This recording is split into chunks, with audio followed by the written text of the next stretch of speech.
नमस्कार, जनवार्तामध्ये आपल्या सगळ्यांचं स्वागत। सर्वप्रथम पाहूया ठळक बातम्या।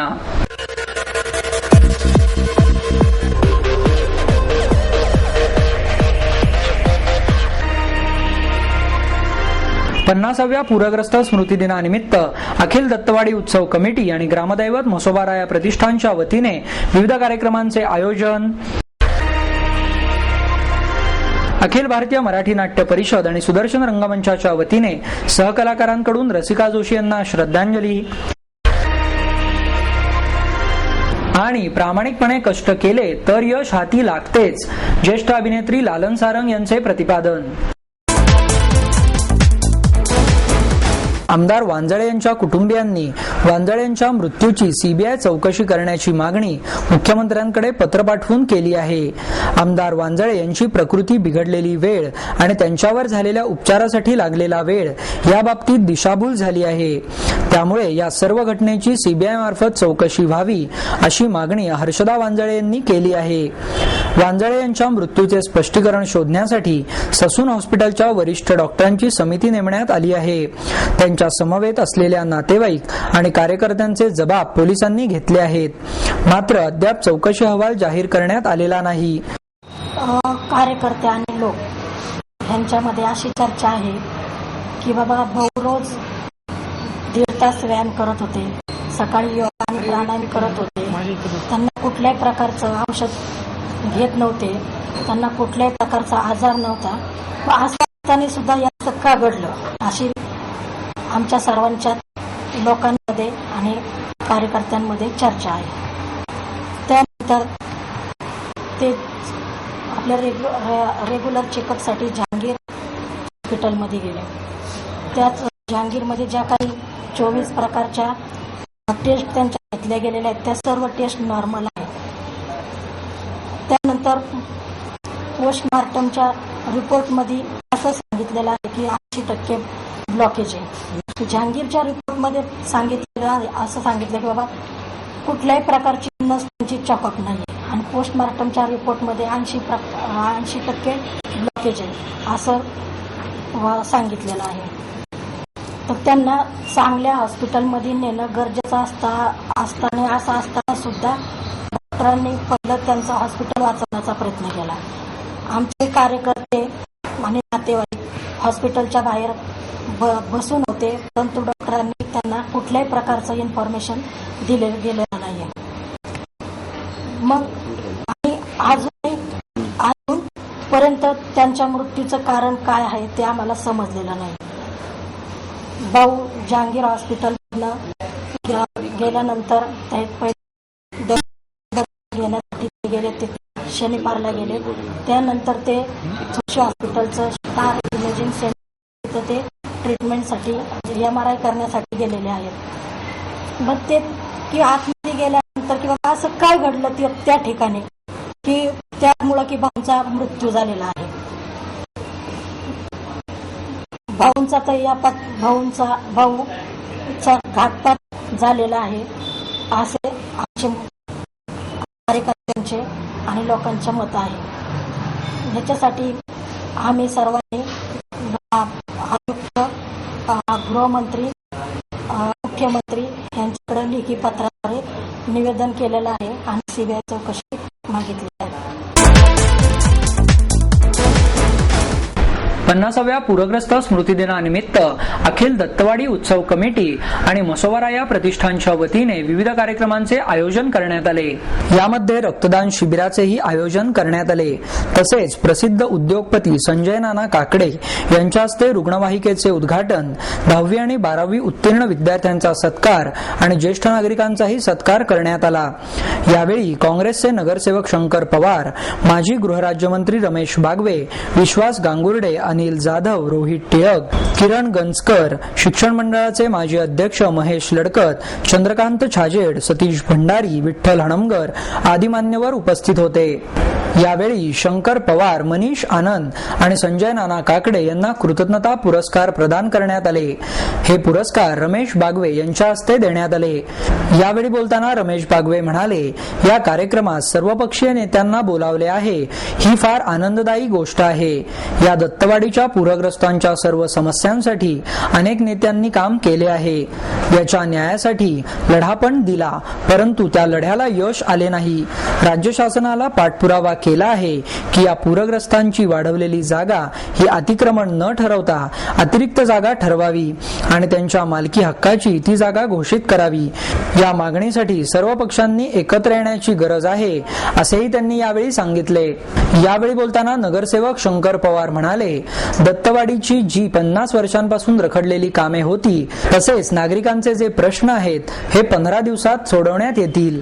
तसेच दत्तवाडीतील लोकांनी राजकारण बाजूला ठेवून आपल्या प्रश्नांचा पाठपुरावा करावा आणि आपले काम योग्य मार्गाने पूर्ण करावे, असेही त्यांनी यावेळी बोलताना सांगितले.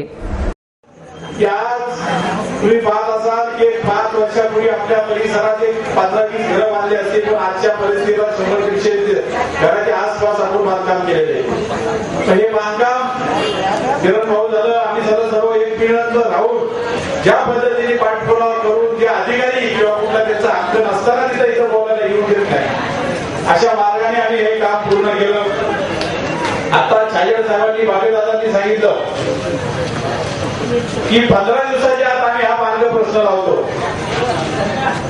हे 15 दिवसाच्या आत मार्ग लावू, पण त्यासाठी आपल्याला सर्व दत्तवाडीकर, आता अलंकारांनी सांगितलं मला की सर्व दत्तवाडीकरांनी राजकारण एक बाजूला ठेवा आणि एकत्र या, आपल्या घरासाठी एकत्र या.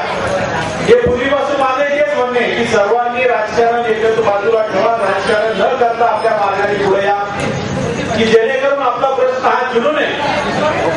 आज आम्ही मानाचा प्रश्न जनता लक्ष्मीनगर आम्ही स्वतः बॉम्बेला जाऊन सोडावा. आम्ही एक टाइमला 200 लोक घेऊन जायचो, 4 लक्झऱ्या भरून घेऊन जायचो. छाजेड साहेबांनी सांगितलं की ज्या प्रकारे तिथं आम्ही सगळ्या नगरसेवकांनी, सगळ्या कार्यकर्त्यांनी म्हणून आम्ही तिथनं त्यांची हल्लाबोल केला आणि जर केलं तर पहिला चंद्रकांत छाजेडचा मुद्दा पडेल. पण एका कारण इथं धडाईचे नगरसेवक शंकर पवार आणि अनिल जाधव लोकांसाठी भांडणारे, आणि मला खात्री आहे की जे 100% या आपला प्रश्न सोडवण्यासाठी तुम्हाला मदत करतील. तुम्हाला मी अनिल जाधवांचा एक किस्सा सांगतो. पर्वती दर्शन आणि लक्ष्मीनगरच्या झोपडपट्टीवरच्या पूरग्रस्त त्याचा भाडा कॉलनीमध्ये आणि इलिगल बांधकाम केलं म्हणून महानगरपालिकेने नोटिसा दिल्या. अखिल भारतीय मराठी नाट्य परिषद आणि सुदर्शन रंगमंच यांच्या वतीने सहकलाकारांकडून रसिका जोशी यांना श्रद्धांजली अर्पण करण्यात आली. रसिका जोशी यांच्या सहकलाकारांनी त्यांच्या आठवणींना उजाळा दिला. यावेळी परिषदेचे अध्यक्ष डॉक्टर सतीश देसाई, प्रसिद्ध अभिनेत्री मुक्ता बर्वे, विभावरी देशपांडे, अमृता सुभाष, मंजुषा गोडसे, श्रीरंग गोडबोले, प्रतिभा दाते, समर नखाते, संगीतकार नरेंद्र भिडे, नाट्य समीक्षक राज काझी आदी मान्यवर उपस्थित होते. मराठीतच नव्हे तर हिंदी चित्रपट सृष्टीतही उत्तुंग यश मिळवूनही रसिकाची प्रायोगिक रंगभूमीशी नाळ कायम होती. प्रचंड इच्छाशक्तीने कर्करोगाची झुंज देत ती शेवटच्या श्वासापर्यंत रसिकांचे प्रेम आणि टाळ्या मिळवण्यासाठीच जगली, अशी भावना रंगभूमीवरील कलाकारांनी व्यक्त केली. यावेळी बोलताना प्रतिभा दाते म्हणाल्या, ढगाळलेले रंग, सारे इथे आठवणींचा पाऊस, अशी अवस्था रसिकाचे चाहते आणि सहकलाकारांची झाली आहे. अमृता सुभाष म्हणाल्या, रंगभूमीवर काम करणारा प्रत्येक कलाकार जगला पाहिजे, यासाठी रसिका सतत प्रयत्नशील होती. रंगमंचावर कलाकाराचा वावर कसा असावा हे रसिकानेच मला शिकवले. टीव्हीच्या आक्रमणामुळे प्रायोगिक रंगभूमी संकटात असताना रसिकाने इतरांप्रमाणे रंगभूमीशी पाठ फिरवली नाही. तिची इच्छाशक्ती, उर्मी आणि उत्साह घेऊन नवीन कलाकारांनी तिचे कार्य समर्थपणे पुढे नेले पाहिजे, असे मत श्रीरंग गोडबोले यांनी व्यक्त केले. कात्रज घाटातील माकडांना बिस्किटे खायला घालण्याचा अनोखा उपक्रम डॉक्टर संजय क्षीरसागर राबवत आहेत. सिमेंटचे जंगल असलेल्या शहरामध्ये पक्षी आणि प्राणी पाहणे ही दुर्मिळच गोष्ट. अशातच एक कुटुंब आपली हौस सांभाळत कात्रजच्या घाटात जाऊन माकडांना बिस्किटे खाण्यास देतात. कात्रजच्या घाटात झाडे झुडपे असल्याने अनेक प्राणी पक्षी त्या ठिकाणी असतात. त्यात माकडांचा वावर असल्याने त्या माकडांना खायला देण्याचे काम डॉक्टर संजय क्षीरसागर आणि त्यांची पत्नी निलिमा गेली 3 वर्षे अखंडपणे करत आहेत. तेथे 30 ते 40 माकडांना तसेच पक्ष्यांना क्षीरसागर आपल्या कामातून वेळ काढून सकाळी 9 ते 9:30च्या दरम्यान बिस्किटे खायला देत असतात। डॉक्टर संजय क्षीरसागर हे पेशाने डॉक्टर असून खेड शिवापूरला त्यांचा दवाखाना आहे। ते या प्राण्यांना स्वखर्चाने एक हौस म्हणून खायला देतात। त्यांच्या या कार्याने सर्व समाजापुढे भूतदयेचे उदाहरण ठेवले आहे। क्षीरसागर येण्याच्या वेळेत ही सर्व माकडं जमा होतात आणि त्यांच्या हातातून बिस्किटे घेऊन आनंदाने खातात। ज्याप्रमाणे आई आपल्या मुलाला खाऊ खायला देते त्याचप्रमाणे क्षीरसागर या प्राण्यांना बिस्किटे खायला देतात। हे एक भूतदयेचे अत्यंत उत्तम उदाहरण मानले आहे। पहिलं नाव सांगा। मी डॉक्टर संजय प्रभाकर क्षीरसागर खेड शिवापूर येथे प्रॅक्टिस करतो। मी कात्रजला राहिला आहे। रोजचा माझा वेळ 9 ते 9:15 या वेळेपर्यंत इथं असतो।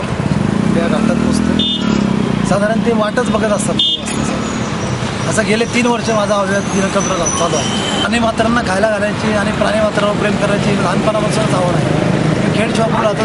दर्गा म्हणून आहे खेड शिवापूरचा प्रसिद्ध कमर अली दुर्वेश दर्गा। तिथे भरपूर माकडं होती पूर्वी। तर लहानपणी 5वी 6वी पासूनच मला हे 10वीपर्यंत मी तो माझा दिनक्रम चालू होता। तिथे मी शेंगा द्यायचो। आता बिस्किटं देतो त्यावेळेस शेंगा द्यायचो।